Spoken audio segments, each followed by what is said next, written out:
Okay, so let's start. Thank you, everyone.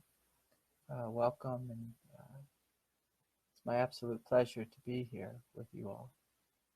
So I'm going to invite us to start like we always start, by being quiet and dropping away from the mind,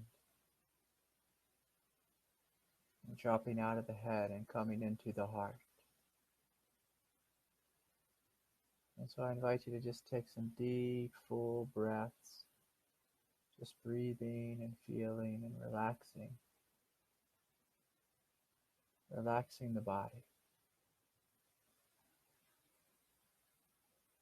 Giving yourself full permission just to feel, to experience, and to be here,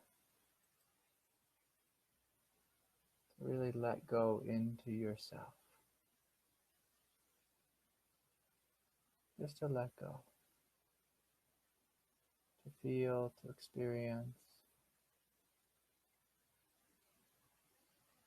and give yourself full permission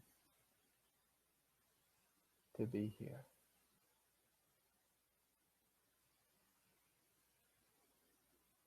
I invite you to let go of the weekend, let go of thoughts of tomorrow, and just notice what's here, what is here. So just breathing, feeling, experiencing, and we're noticing what's happening.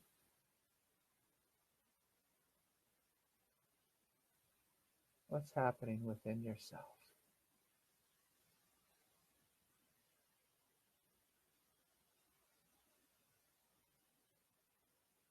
And so you're noticing the sensations and thoughts arising and falling.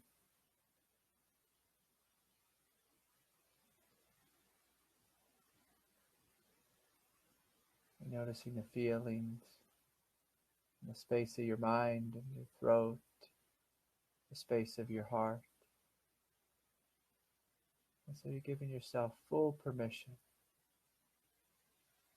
just to relax, to let go, and to be here, to be fully here.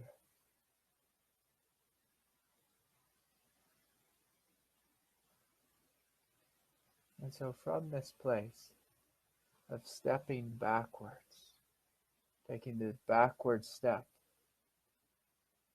as we say in Zen, and you begin to feel and experience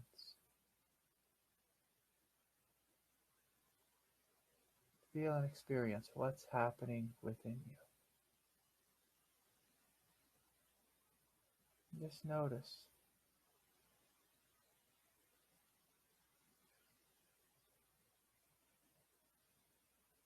Notice the peace that's here, the silence that's here. You may notice a movement of thought, a movement of mind, a movement of emotion. But I invite you just to let go, to join me in this space of silence.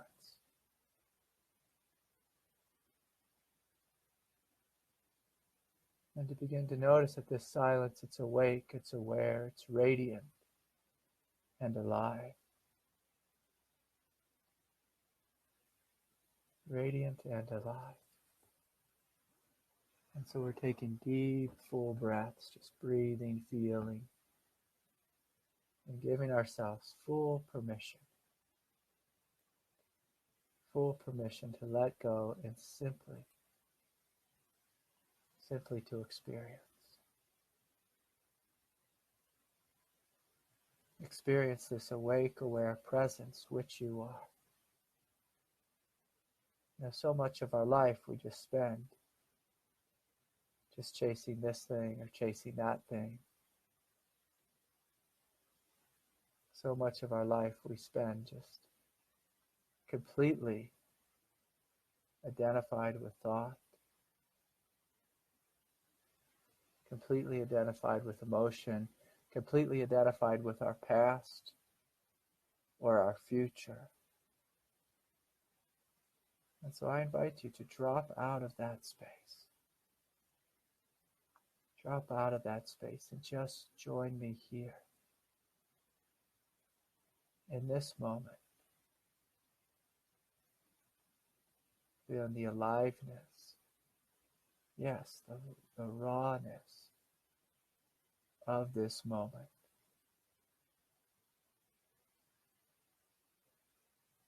If any of us are deeply honest and deeply present,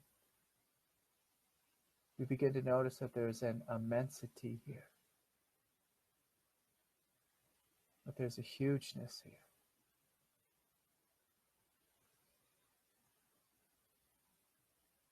An absolute hugeness, an absolute aliveness, a supreme spaciousness. So can you join me in noticing and experiencing what's actually here, what's actually happening right now?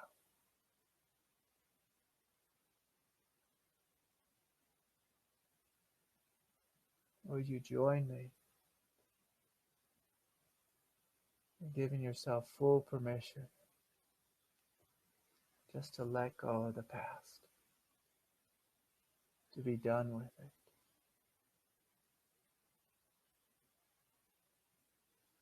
To let go of the future. And just notice right here, right now, what is this thing that you are? Is it radiant? Is it vast? Is it free? What is it that you are? And so from this space of silent examination, I invite you to feel fully in your body. Just scan the body and notice, are there places which are tight, which are tense? Are there places which feel dead or feel numb?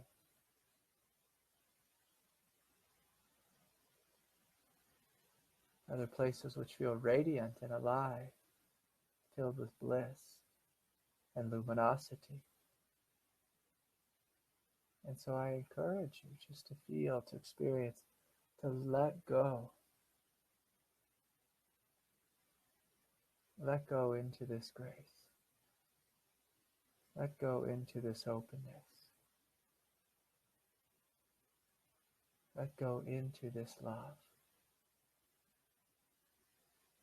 This quiet, gentle, innocent love which you are.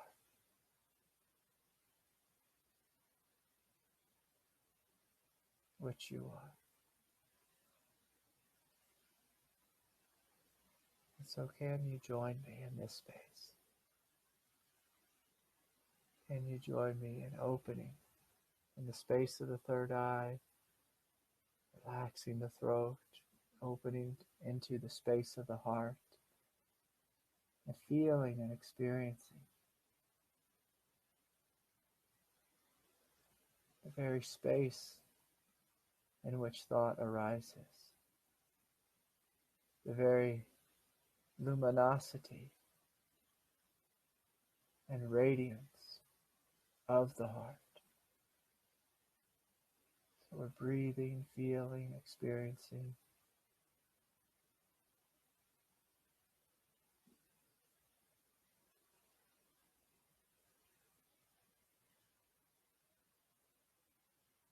Giving ourselves full permission just to let go into this silence.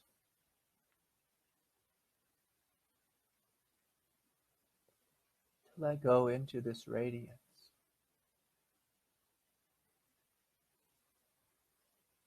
To feel, to experience. Now, what does it feel like in your heart? Is it full of emotion or anxiety? Or is there a gentleness here? A luminosity? And for many of us, there's a mix a mix of both heaviness and luminosity. And the invitation here is just to feel, to experience, to totally allow, completely allow your humanity, and yet simultaneously to let go more fully into your divinity, to let go more fully. And so we're breathing, feeling, experiencing. Of course, we're relaxing the solar plexus, the hara, pelvis, opening in all these chakra centers. And just noticing, is there tension here? Is there tightness or deadness? And we're just breathing and awakening from the inside out, feeling and experiencing the fullness of our nature. The fullness of our nature. Just noticing this quiet radiance which we are. Noticing this quiet radiance which we are. And so I invite you to join me in just taking a couple more deep and full breaths. Just relaxing and letting go. Feeling, experiencing, relaxing, and letting go.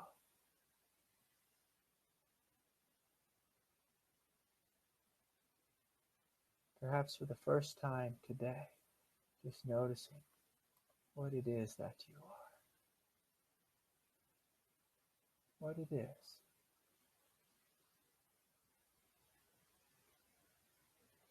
And so from this place of openness, I'm going to move now, transition out of the meditation and into the talk.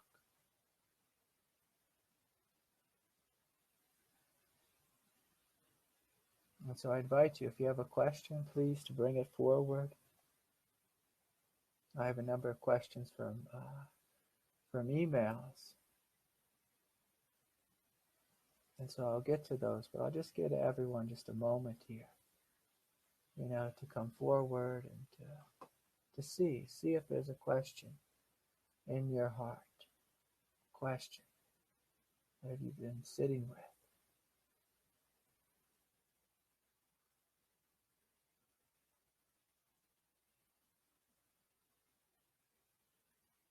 So yes, let's see. Let's see what is here.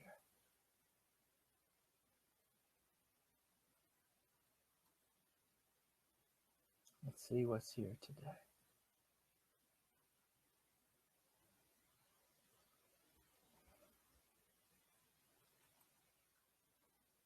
And so I got this question from Neil, from Ireland, who asked, how do we face the obstacles and not lose ourselves in them?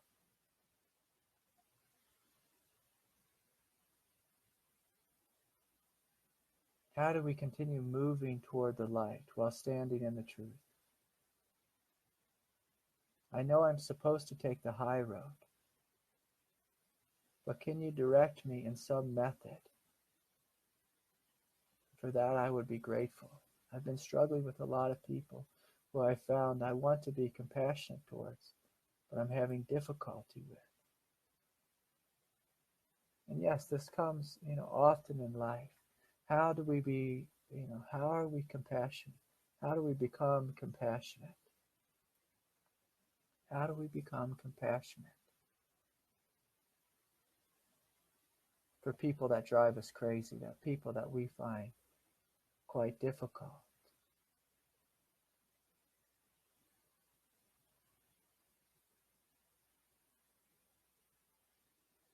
And so we cannot ask our ego this question, because our ego will say, I have no patience for them. I can't do this. This is too much. It's just too much. It's too hard. It's too difficult.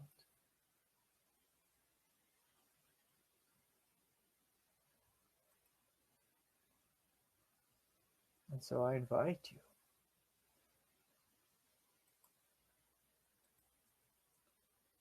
I invite you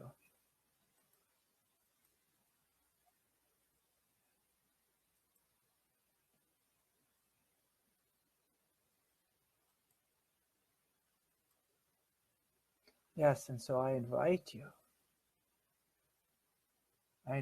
to feel in your heart and feel what's true.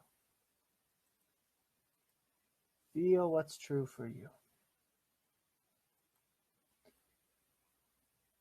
Step into the space of the heart and say, yes. Yes, I'm willing to be compassionate. Yes, I'm willing to love. Yes, I'm willing to look at why it is these people annoy me, why it is these people drive me crazy. I'm willing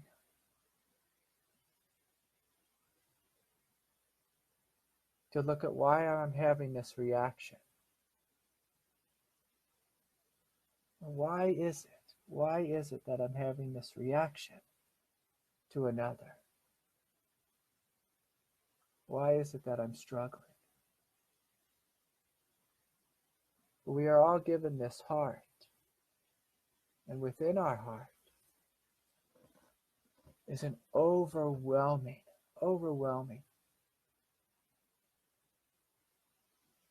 movement of love. I found in my life, that there's been many people who are literally have driven me absolutely crazy.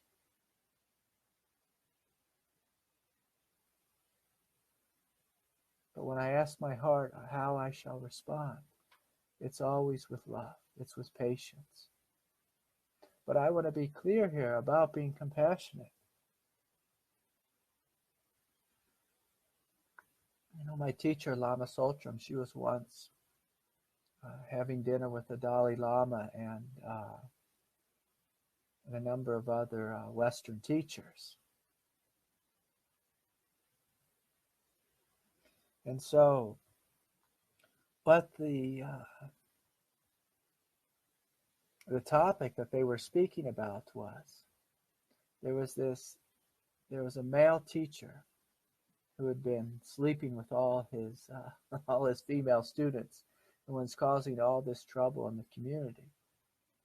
And the women were saying, well, maybe we should be just more patient with him. That would be the compassionate thing to do. And the Dalai Lama said, no.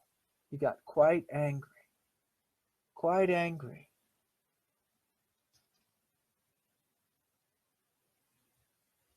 and said,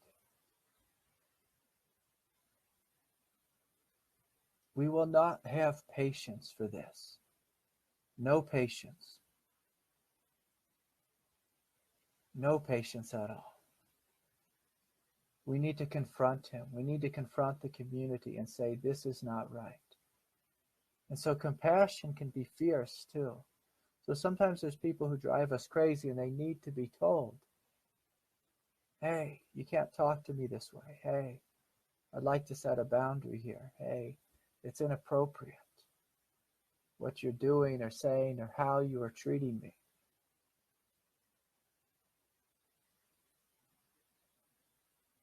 And so compassion is not always just this flowery thing.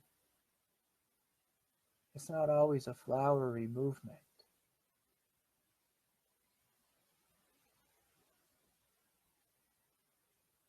Sometimes we need to tell someone clearly no. And that's the most compassionate thing we can do. Again, compassion doesn't always mean patience. It doesn't always mean just rolling over and letting someone have their way with us. And so if someone's driving you crazy, it's good to look, why? Why are they driving me crazy? Is it something within my egoic nature? Is it a projection I'm having?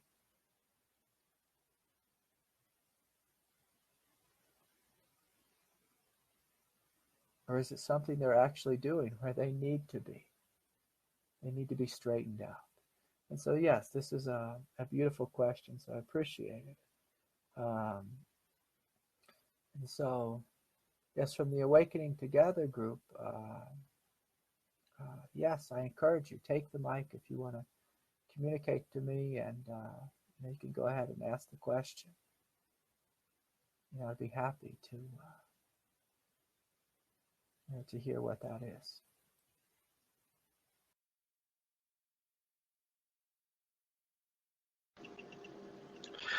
Hey Craig, it's Vishal.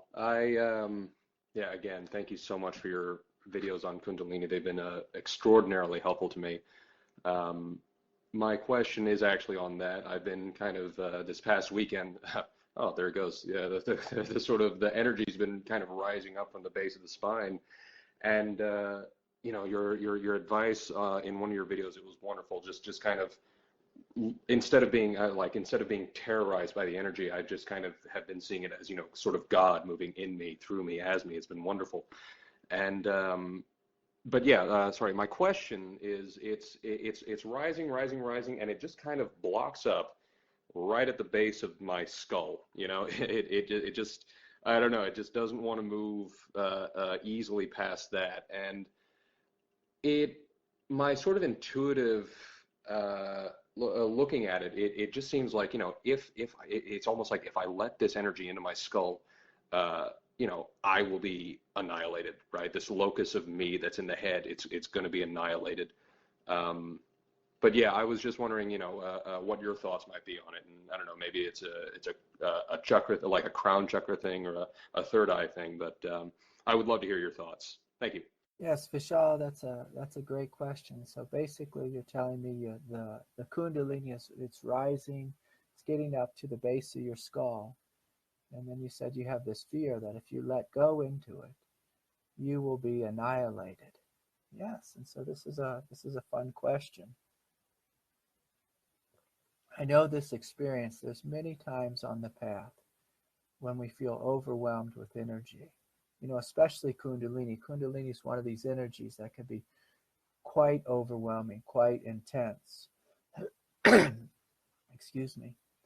Kundalini is literally the force of the Big Bang. It's the energy, it's the creative impulse of God.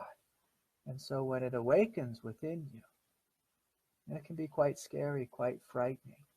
Many people talk about Kundalini being just like this energy that's, gently flowing in the background. And, I normally don't refer, to that as Kundalini.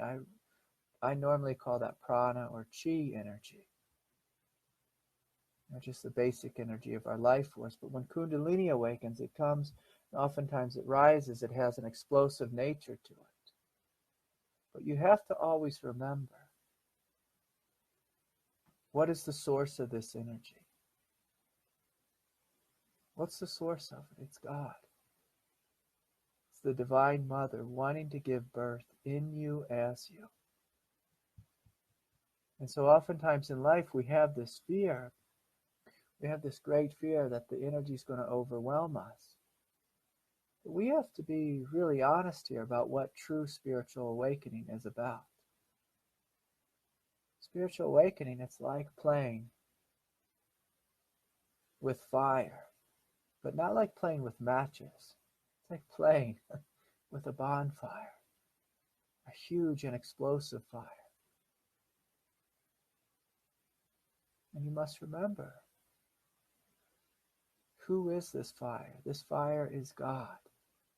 And you're letting go into this fire. So the question is, my friend, is do you trust? Do you trust that if you let go into the grace of God, that something wonderful will happen? Do you trust that you're letting go into the beauty and the hugeness of the universe? Do you trust? Now, oftentimes when there's fear, it's because our ego is frightened of letting go, or our ego is simply looking at something that's greater than it. Greater than it. Now, I can remember the first time my friend John took me rock climbing, like real rock climbing. He's like a professional rock climber. And so he showed me the route we were doing. And I looked at it, and I noticed my ego came forward. And it was just overwhelmed. And there was just this sense, I cannot do this. I cannot do this. And that's the truth. The ego cannot do this. The ego wants to stay on the ground, stay where it's safe. And that may be wise. If we're about to do something dangerous, something crazy, like rock climbing. But my friend Johnny said something interesting to me. He said, Craig, reach deep within and you'll find the strength. And true awakening is the same way. We cannot cave before fear.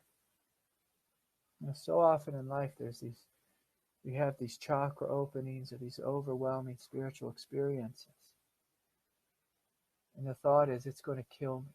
The force is too intense. We must remember we are letting go into life, not into death. We are letting go into new life. New life. We are letting go into something quite incredible. Something boundless. Something bigger than what you are.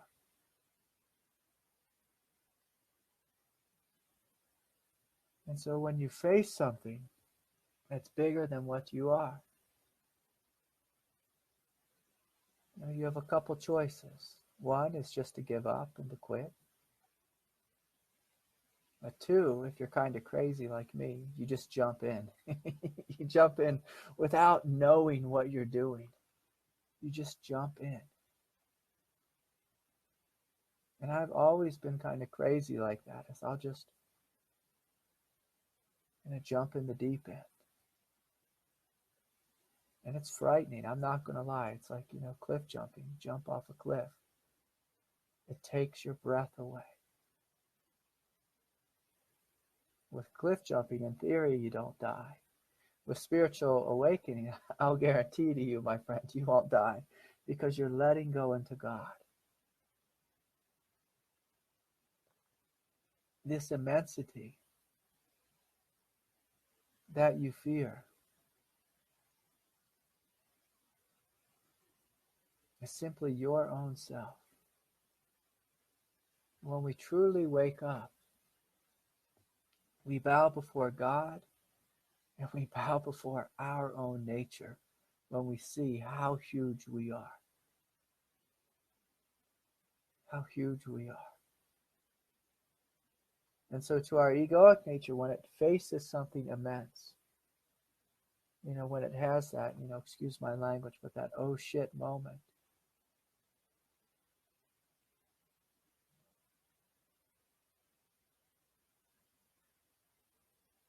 ego really freaks out. When it sees something it doesn't understand, when it has to let go of control, it really freaks out. And so again, we can stay on the sidelines, we can give up our meditation practice, which, for most of us, if we're sincere, that's not an option. Or we can just jump in and see for ourselves. Is this force, is it actually going to kill me? Or is it simply a tremendous amount of energy? A tremendous amount of grace, of vastness, of spaciousness. I used to go to my teacher and say, David, I feel like I'm being eaten alive by God. And he used to smile at me and say, yes, good. Yes, good.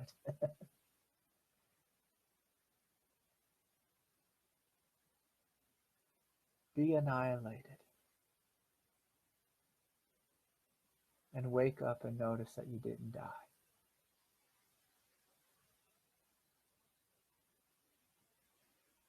You were born again into new life. New life.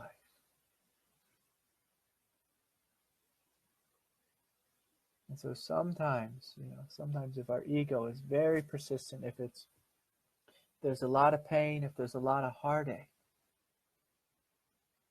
in our egoic nature,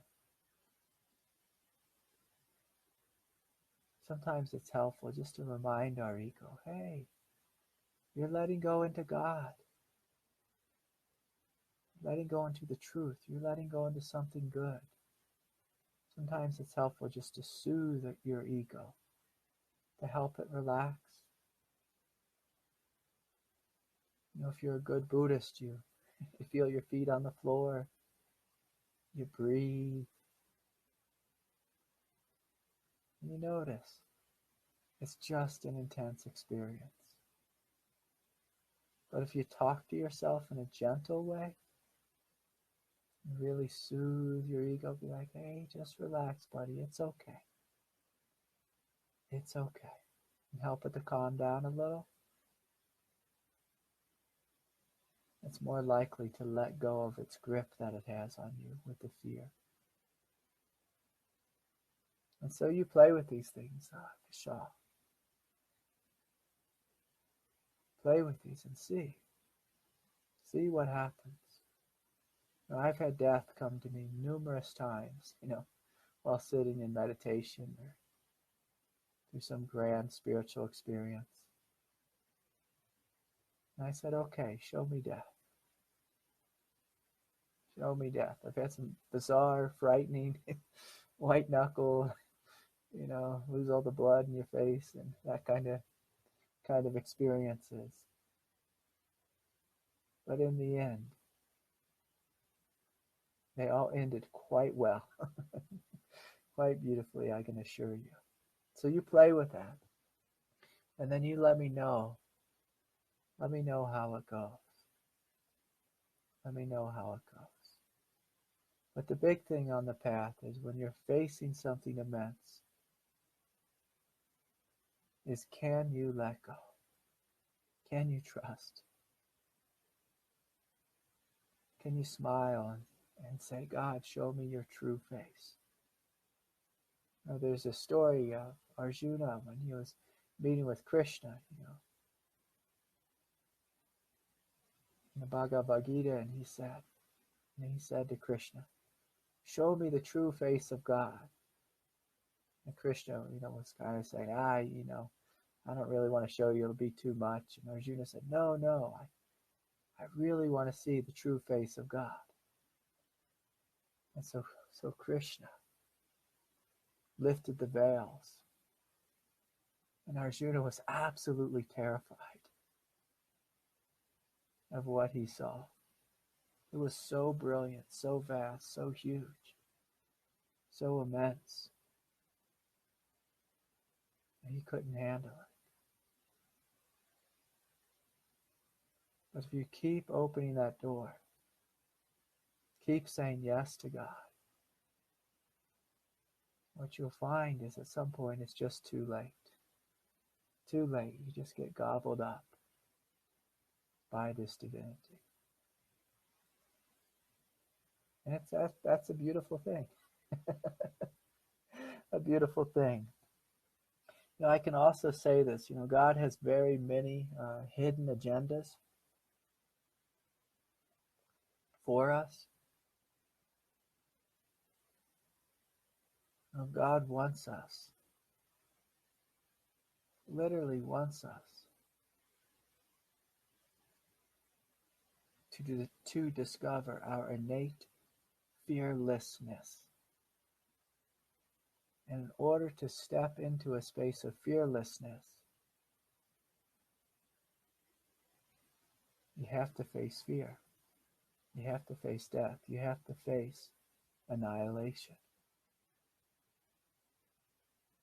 But remember, this doesn't mean, we need to go out and be foolish and become soldiers and jump on the battlefield or put ourselves in dangerous places.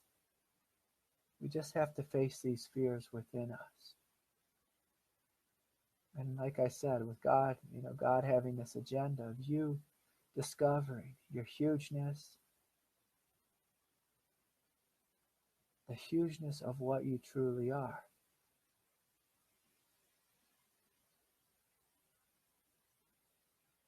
And God will make you face these things, face the limiting nature of ego. God will bring you terrifying experiences. I can't tell you how many times when it felt like my belly, sunk, and my throat clenched. I became white-knuckled, even while just sitting in meditation. I felt the fear of death come into me. And because I'm kind of crazy, I just said, okay, let's see what this is. Show yourself to me, God. And with that, God often smiles and shows us something quite beautiful. Quite beautiful. So, anyways, a beautiful question, my friend. Thank you. Thank you. And so, yes, let's see what else. What other questions popped up? And so I have emails, and then let's see. Carlos has a question here. He says, how can I know when it's time to have a strong backbone and when to surrender to experiences? Well, I say these are normally the same. Having a strong back means you are deeply surrendered. You're surrendered to the truth. You're surrendered to love, to compassion, to fierceness. So having a strong back and being surrendered is the same thing, my friend. Oftentimes people think when I talk about having a strong back, they think it means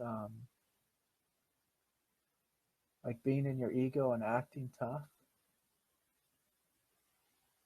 And so having a strong back means saying yes to life.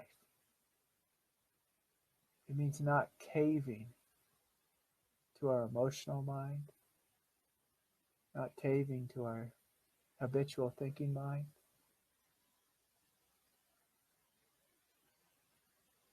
Having a strong back is an open-hearted endeavor. If you have a strong backbone with no open heart, there's a good chance you're just stuck in your will, your egoic will. But you must, you must really feel within yourself intuitively. Sometimes having a strong back means you surrender your own ideas. And you choose to be patient with someone. You choose to be loving with someone. Sometimes, having a strong back means you choose to be the bigger person. And you choose to love when someone's given you a really hard time.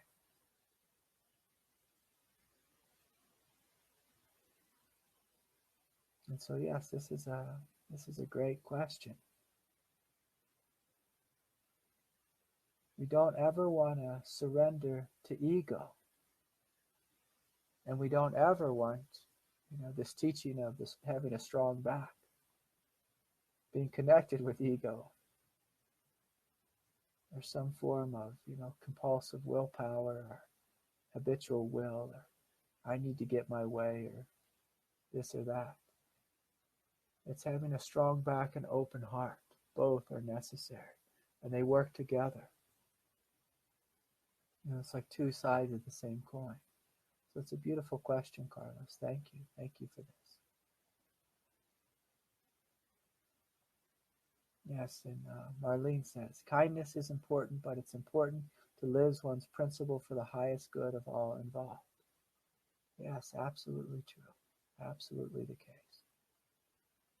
When you're connected with your heart, what you'll find is we tend to do what's good for all, not just ourselves.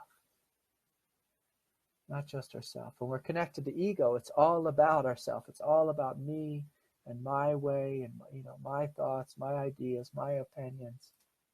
And so,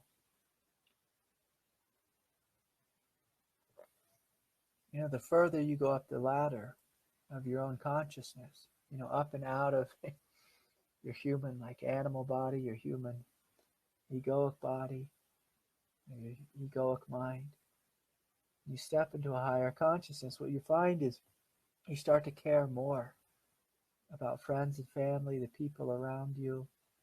You care about the animals on the planet. You care about the trees and the sky and the earth. You become world-centric instead of egocentric. So we are all developing and growing out of egocentrism. And then we tend to, step into just focusing on our friends and family or those who go to our church or our political group. And then hopefully we outgrow that. And then we become world-centric, where we care about all the beings on this planet. Not just us, not just our nation. After 9/11, there was these stickers everywhere that said, "God bless America." Standing tall, standing proud, this and that. And then, there were some individuals that said, got these bumper stickers that said, "God bless every country, everyone and everything." And see, that's a higher level of consciousness, to move beyond nationalism, to move beyond just thinking about oneself or one's family. And so we're all growing here. And so it's a wonderful opportunity to come into our heart and ask our heart, what's true?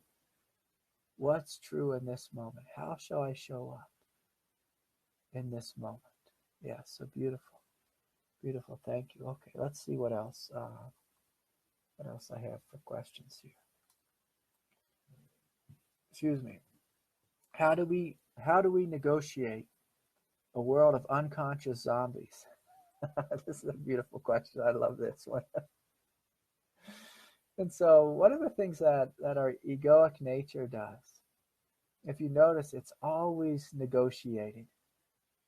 It's negotiating like thoughts and feelings. A lot of people have, these endless arguments inside where they have one voice arguing with another voice. And so most of us know the dream world inside. But the more you wake up, the more you begin to see that, much of the world lives like zombies, where they're walking around, very, very unconscious. Very unconscious. And so there's this funny thing that happens in life, that when we wake up, like in the beginning, we feel like we are awake and everyone else is asleep. And it feels like we live in the true world, the world of reality, and everyone else lives in the dream world. And it's easy for us to become judgmental, become like really judgmental to people around us. And I can remember when I first experienced this transcendent awakening, it was like literally walking around, I felt like I was in a movie. And everyone was characters, but I was just watching the movie. I thought, oh, everyone's asleep. They don't realize that their thoughts are just thoughts, that they have no reality to them. They believe everything they think in their mind. And I saw just this grand dream that was before me, this grand play. But after a period of time, I noticed that I developed a subtle judgmentalism about everyone around me. And as my awakening deepened into my heart, what I found is that judgmentalism fell away. It started to fall away, and I realized that everyone was God. Everyone is divine. Everyone deserves to be here. Everyone deserves to be treated with compassion and dignity and respect. Now, it doesn't mean you let people walk all over you.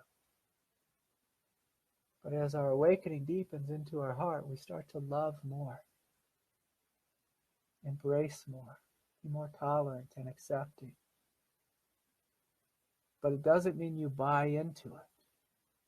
Like, I'm not going to sit and listen to cable news all day and buy into, that zombie-like nature of the craziness that goes on of, political parties arguing this and that, and this and that. You don't buy into it. But when you meet with someone and you look in their eyes, you treat them with love and respect. But it doesn't mean, you need to buy. Buy what they're trying to sell you. Especially if it's a whole cartload of manure. So anyways, a beautiful question again. So here's a great question. Craig, when you follow your own joy and excitement, when do I trust whether I should just transcend this joy and excitement or follow it? Is joy leading us into expansion, or does only equanimity bring us true liberation? Of course, both. One of the qualities of the awakened mind is joy. One of the qualities is also fearlessness. One of the qualities is equanimity. And so we want the whole picture, the whole picture. And so a great thing to ask ourselves here is when you find yourself, chasing something exciting. You have to look at, why am I excited about this? Is this just like a shallow thing? Or is there something real here? Is there something real? I get this junk mail all the time that says, Mr. Holiday, you've won a new car. Come down to the dealership and you may have a chance to win a new car. And, if I was a fool, I would say, oh, well, I won, and get really excited and chase something that's, not really going to come, not really going to bring me happiness. I've had many opportunities in my life where someone offered me a job, where I could make lots and lots of money, 3 or 4 times as much as I'm currently making. But I know if I followed that job, it's not the truth. And if I'm not in the truth, I'm not going to be happy. I won't be happy. And so my job, yes, is to sit from this place of equanimity and just notice, what will actually bring me joy? What is the truth here? What's the truth here? It's funny, I don't actually think so much about joy because I find myself to be naturally happy. When you give yourself to the truth, oftentimes God makes you work hard for others. You show up and you do all this work for others. But you're so happy because you're caring, you're serving, because you're in your heart. This is what brings us true joy, is serving others with our gifts. With our gifts. Whatever that gift may be. You don't have to be a counselor or teacher like me. You can be a father or mother, a good loving partner, just a great friend. This is what brings us true happiness. This is what brings us true joy.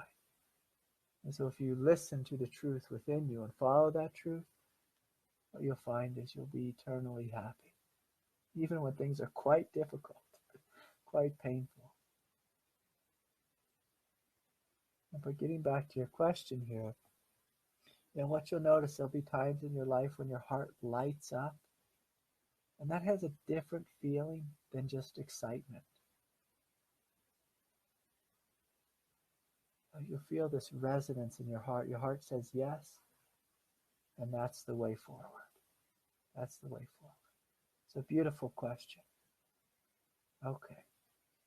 So, here I have another question. I'm sorry I have a bunch of questions this week. Won't be able to get to them all. So, if I didn't get to your question, please resubmit it, and I'll do my best to get to it next week. This one's for Marcel. I was talking to Marcel about getting stuck in mind states. He feels like he's been stuck in his head for a long time. You know, what can I do to get out of this mind state? Marcel, my friend, you have a beautiful heart. One of the things that happens with these mind states are like when you get stuck in your head and you can't get out of it. The big way of getting out of your head is feeling in your body. Feeling in your body. And if your mind state is quite powerful, one of the things I highly recommend is going to a yoga class. You know, when you go to yoga and you listen to the teacher and she guides you or he guides you down into your body, down into the soles of your feet, you start to feel the radiance in your body, the radiance in your heart, the radiance in your hands.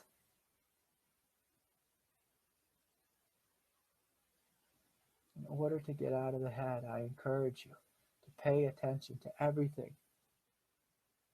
from the neck down.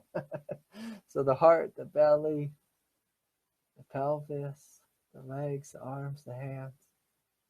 Get in your body, my friend. Get out in the grass. Walk around barefoot.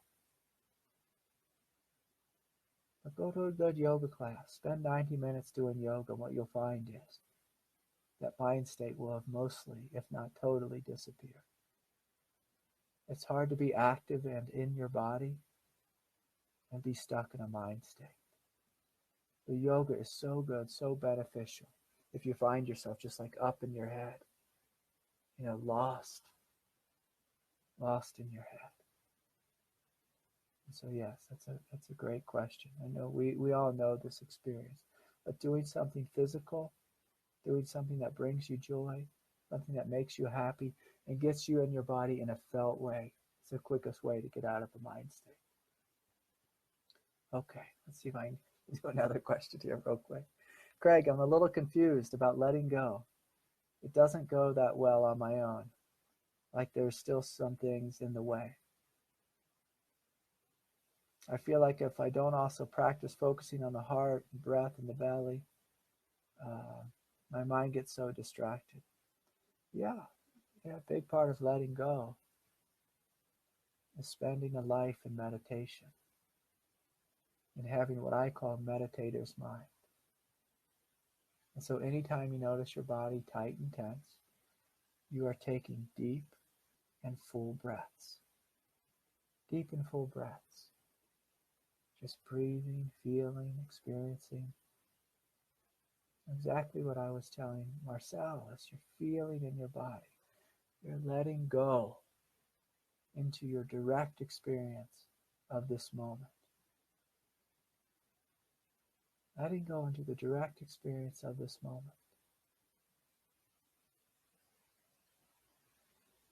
And so breathe, feel, experience.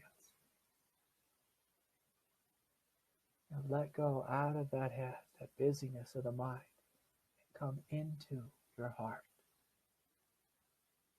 For some of us, letting go is a full-time job. Once you let go deep enough, what you'll find is it's quite easy to rest in your heart and quite difficult to be in your mind. You know, anytime I have to think hard about something, it feels like such pain, such pain. And it's so easy to come back to the heart. And so get comfortable in your heart. Get comfortable letting go into this radiance. So yes, thank you all for these great questions. Thank you all for your patience with me. I know with the Facebook Live, I had a slow start.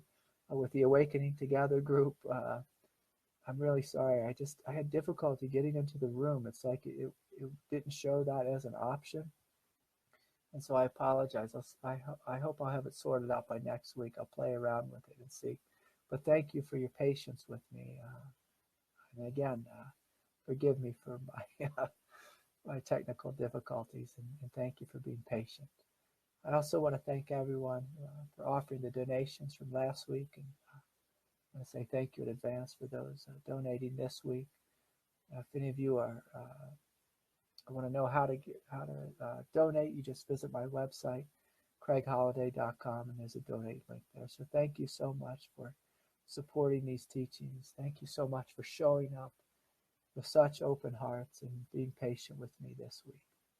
I'm so glad I was finally able to make it all work.